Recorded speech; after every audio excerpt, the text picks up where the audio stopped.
gentlemen, it's honor and pleasure to moderate this panel. I'm a journalist, and it's an interesting topic, and it's informal.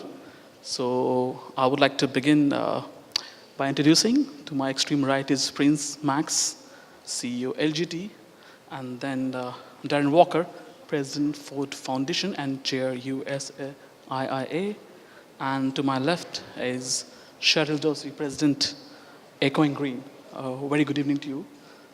First of all, I will begin with you, Prince Max.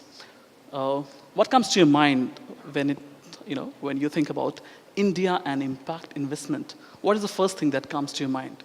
The first thing that comes to my mind when I think about India is the huge size of the addressable market and the huge opportunity to really help this the large number of disadvantaged people here to have a better opportunity in their life. The same question to you, Darren, also. What thing that comes to your mind when you think about India and impact investment? Well, the thing I think about most when I think about India is just how resilient and how creative this country is, and how what is needed to unleash this creativity and the talent in this country is the capital that will unlock the potential of this country, and that capital needs to not bring with it the bias, the prejudice, the arrogance of the global north and institutions that are based in the US and in Europe, who have for too long underappreciated the potential of this country, while at the same time putting forth a rhetoric that is not followed through with real action. Okay. And to you, Cheryl, now the beginning question is, what comes to your mind when you think about India and impact investment? Well, it should be no surprise that for those who know that I run a fellowship program, that I think about that answer through the lens of people, of talent. And it was interesting, last night one of our speakers over dinner shared the beautiful mantra that we believe also at Echoing Green, is that we know so deeply that talent is equally distributed, but opportunity is not. And that is clear in every country in the world, in every setting in the world. And after having seen a number of young leaders from this country who are doing game-changing, extraordinary social change work, it is so clear that the talent, the opportunity, when they come together, can be disruptive and game-changing. So it is hard not to be optimistic and excited about the promise of social change and transformation through the lens of many of the next generation leaders with whom we work here in India. And trillions of dollars are required for impact investment. And as one of the before me panelists was saying, we are living in one of the best times ever. But there is a huge gap, which means, how do you think this gap can be bridged? The demand is of trillions of dollars. On the other hand, we have resources also. This is a tough one, and my colleagues on this panel may be better able to speak about it in a way that this audience resonates most with it. I come from a social justice tradition, and I've always believed that sustainable change at scale truly comes through changing hearts. That's the work of social movements. And social entrepreneurship, from my perspective, is not only attractive because you will get enterprises that are able to scale their impact through the number of people served, but at the end of the day, until we shift paradigms, normative paradigms about who we see, who is included, who is excluded, it is hard for me to get to the level of transformation and change that will sort of connect talent to opportunity and capital. So there I'm a little more skeptical, and maybe I will turn to my colleagues on the stage who may have a better answer than I. To you, Prince Max, you have a financial background. You have been with the finance industry for long. How do you think this gap between the impact investment and trillions of dollars that are required, how to bridge that gap of this need for trillions of dollars for impact investment? Capital is looking still predominantly first for financial returns, increasingly also for impact. And what we need to do is to gradually show that we can combine both. The more organizations develop a track record of achieving positive financial returns combined with significant environmental and social impact, the more capital will we be able to attract. So I do think that there are a number of policy measures that are sort of great sort of forums such as this one that can help to build the momentum, but ultimately the investors of capital are careful and they typically like to see track record. So we have to be realistic and also sort of acknowledge that this is not going to happen in one big explosion. This is going to happen sort of gradually. But of course, the right policies, the right sort of efforts on the side can be an accelerating force. And over to you, Darren. What's your vision of impact investment? Well, I think one of the challenges for the gap is a mindset that does not fully see the assets in a country like India.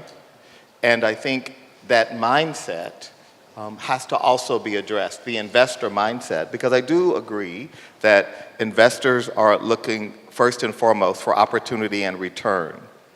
But I think that the experience of investors, which often is not in countries like India or in the global south, inhibits the view, the mindset, the ideology, because there is an investment ideology, and that ideology has built-in biases, both that favor some markets and disfavor other markets. So I'm simply arguing that I think we need to challenge the mindset of the investment community that will be necessary in order to bridge the gap. And could there be a disruptive vehicle to unlock the capital and scale which is required for impact investment? Well, I think if we think about impact, we need to be ambitious and we need to think broadly. So we should not just think about impact in the context of the impact investing industry.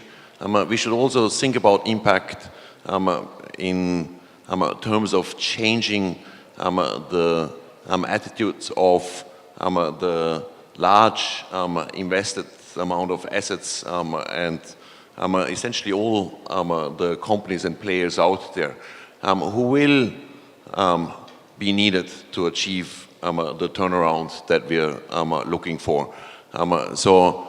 Yes, the impact investing industry will try to finance the new business models that provide new solutions that can hopefully be disruptive and create great impact. But we also need to think about the mindset turnaround at the established existing businesses that can also start to be much more considerate about how they measure their environmental and social footprint and impact. All right.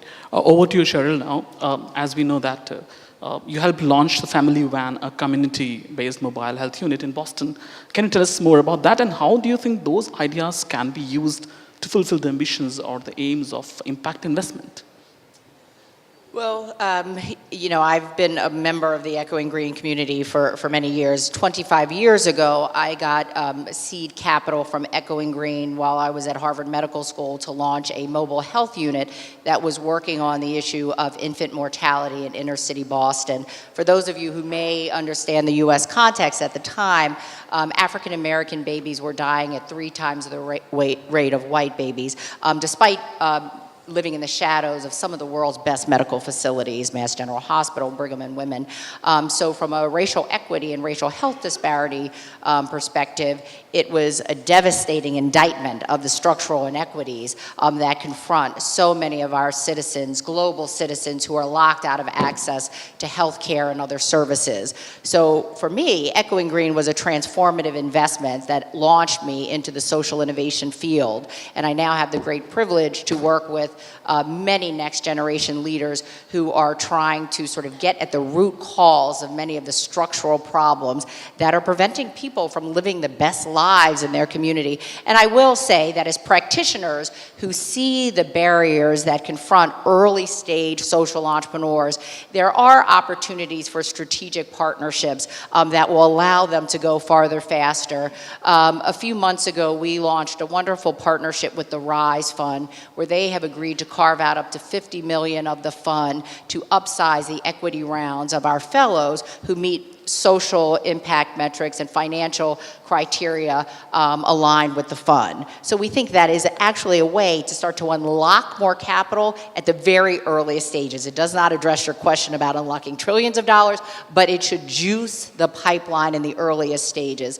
So we're hopefully starting to see more of these sorts of strategic partnerships that will recognize that if you can align what the expectations are for these early stage entrepreneurs with investor expectations, we might start to juice the pipeline a little bit faster. And to you, Prince Max, now, how each one of you can contribute to impact movement, how each one of you can contribute to the impact movement? I think we, again, need to think about the impact movement broadly.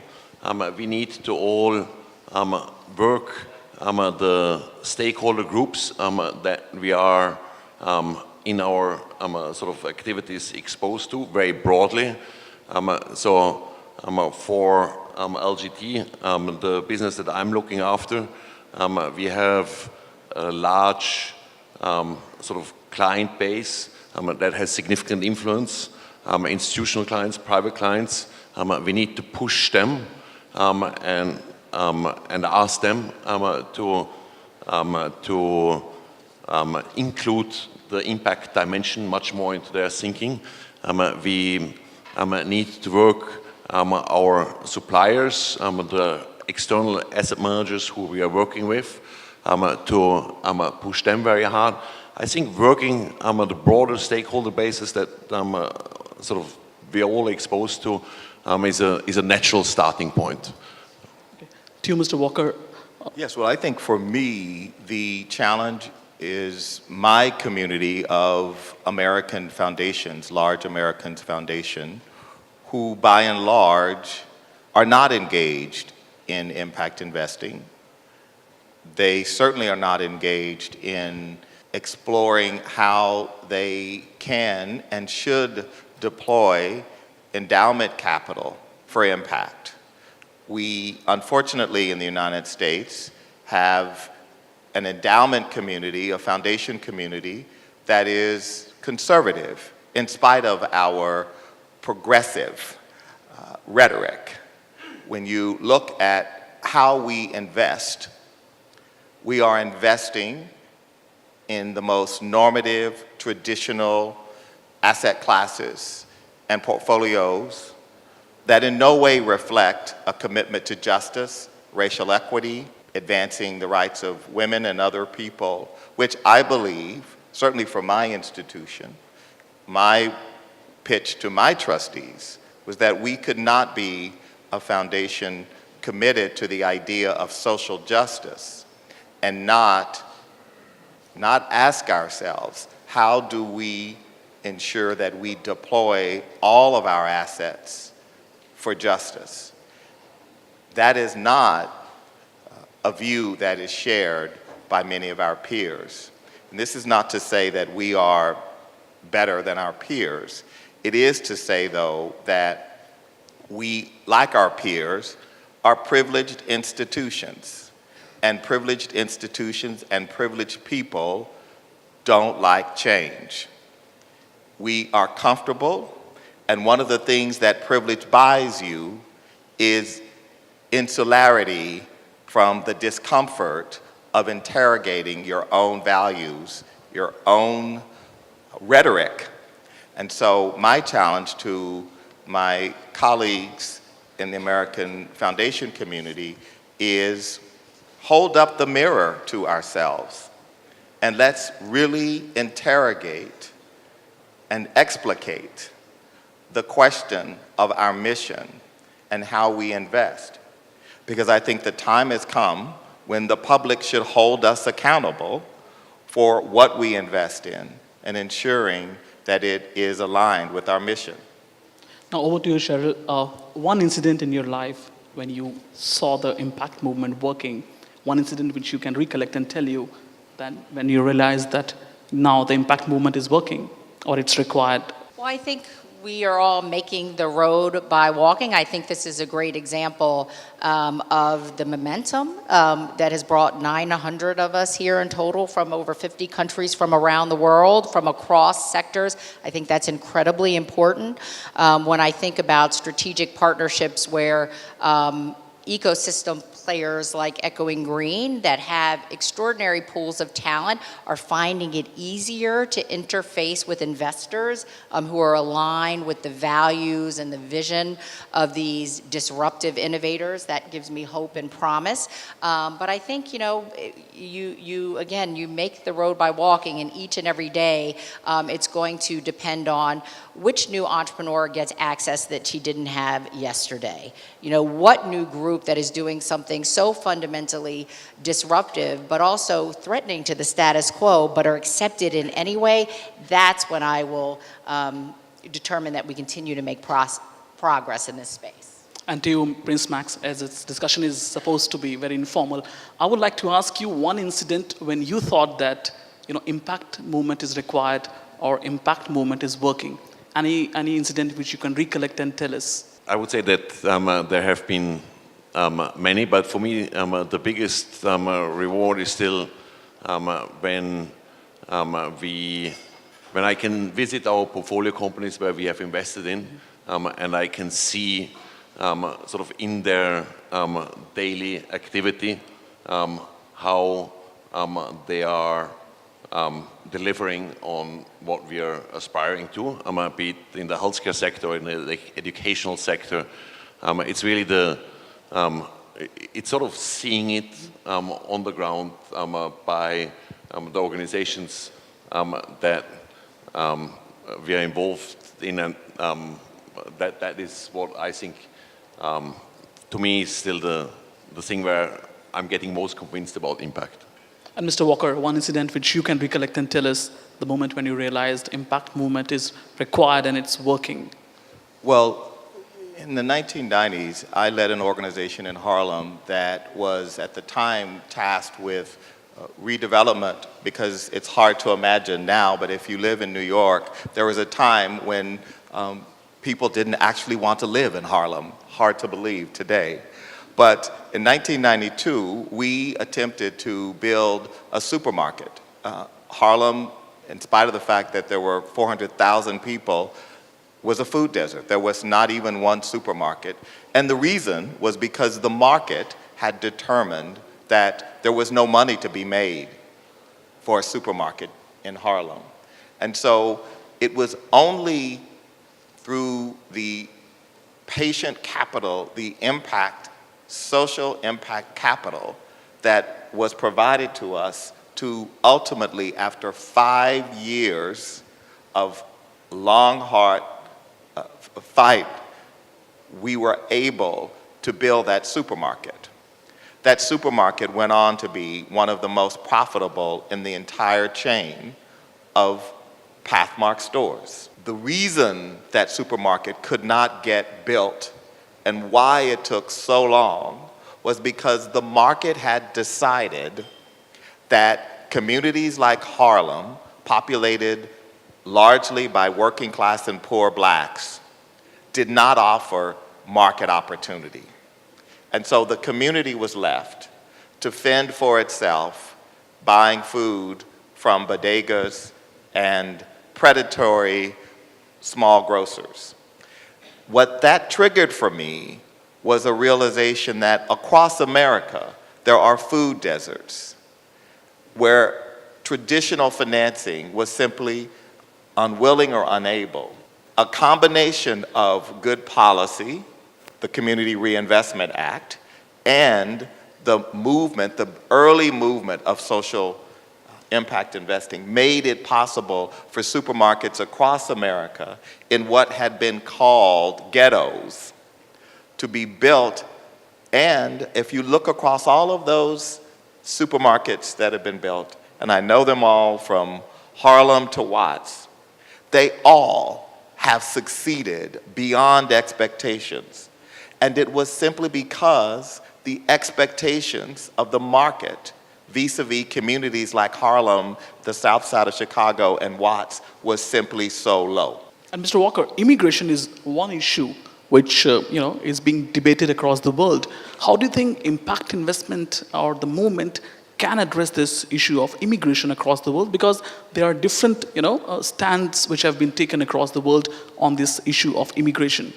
Well, I know, for example, in Europe, there's conversation about a major fund. Mm-hmm. I think that the kind of social awareness that comes during times like this, when we see the growth of authoritarian regimes and the way in which we treat our fellow human beings, we are going to need a new paradigm. And that paradigm, as we think about the communities who are most primed, it's communities who are vulnerable, communities who are marginalized and excluded. So immigrants are at the top of that list. And immigrants, wherever they are in the world, are industrious. Figure out a way to eke out a livelihood and to usually pay some usurious lender very high rates on the cost of their capital. So we know that there is money, that there are resources. We need to figure out how to structure funds that support their business development, that support enterprise, that further their objectives of what they're all looking for, which is opportunity. And we can do that, and we can make a decent return too. Okay. Over to you, Cheryl. Again, immigration is an issue. It's being debated across the world because of the joblessness, political things, crisis across the world. How do you think impact investment or impact movement can solve or address the problem of immigration which is not desired? Well, I would say from a funder that does a lot of work in urban settings, I do think the frame of inclusive economies are really important in this context, where you've got cities, mega cities, which are really where there is so much dynamism and energy, and at a time when our politics appear to be broken at sort of a federal level in the U.S. and sort of at in many countries around the world, there is something very sort of tangible and practical about those living in urban settings where you got to get your transportation systems right. You got to fix your potholes so commuters can get to work. You've got to figure out ways for citizens, including immigrants in communities, to get access to capital to start businesses. And that is happening in real time across many cities around this world. So I actually do think the work that we're seeing percolating from the bottom up, where mayors are paying attention to this, local lenders are paying attention to this, individual angel investors are paying attention to this, gives us real opportunity to invest in residents in situ who've got the best solutions because they are most proximate to the problems and issues that their communities face. So I actually do think these place-based initiatives that bring together leaders across sector is a real formula for unlocking some of this talent, as well as sort of allowing them to catalyze more opportunity in their communities. And Prince Max, your views on immigration and how to solve the problem of undesired immigration and joblessness by, through impact movement? Clearly, the challenges of handling immigration are very broad.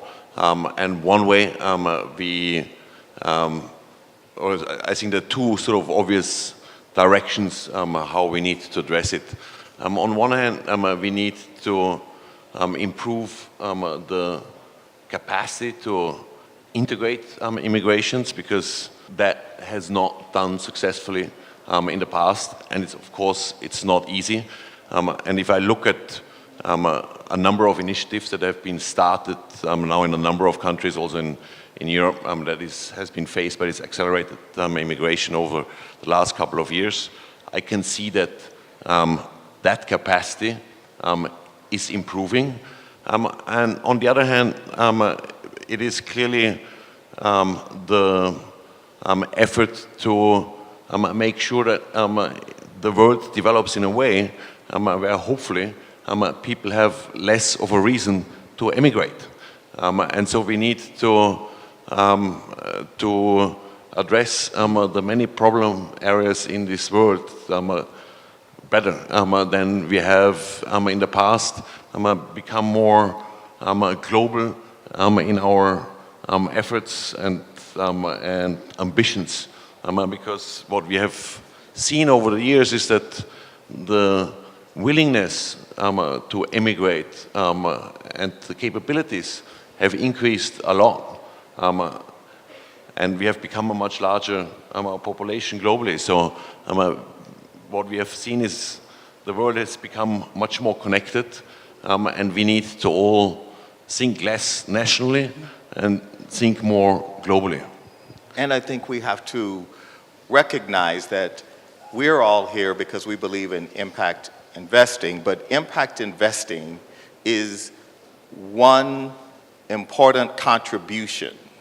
There is a larger ecosystem of work that has to happen for impact investing to be successful. So we should not kid ourselves that without a more robust and a broader set of advances, that we will be successful. Impact investing won't be successful if we allow our governments to be starved, if we continue to degrade the public sector and starve it of resources, if we buy into an ideology that we just need to let the private sector and the market solve this. So we as impact investors should be advocates for the larger set of